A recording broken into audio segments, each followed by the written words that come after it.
За първото бижу, което ще направим, ни трябва един стар колан, ножица, перфоратор, съответно ключе и хълка, както и ръка. С колана премерваме колко да е дълга гривната. В случая толкова. Изрязваме, като правим дъга, за да е по-добре.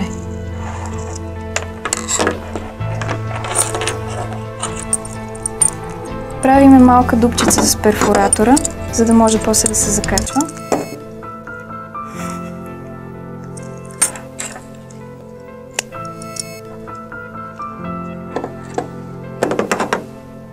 Сега, за да закачим ключето, взимаме хълкичката и я разтваряме.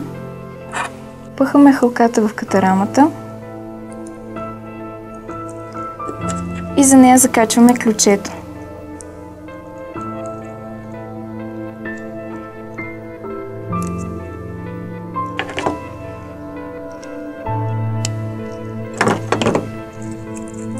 И всъщност това е всичко и гривната е готова.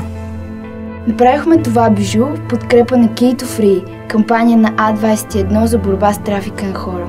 Ако искате да се включите, намерете стар ключ, направете своето бижу и качете снимка или видео във Facebook страницата на А21. Разкажете на колкото се може повече хора. И помнете, че ключът е в нас.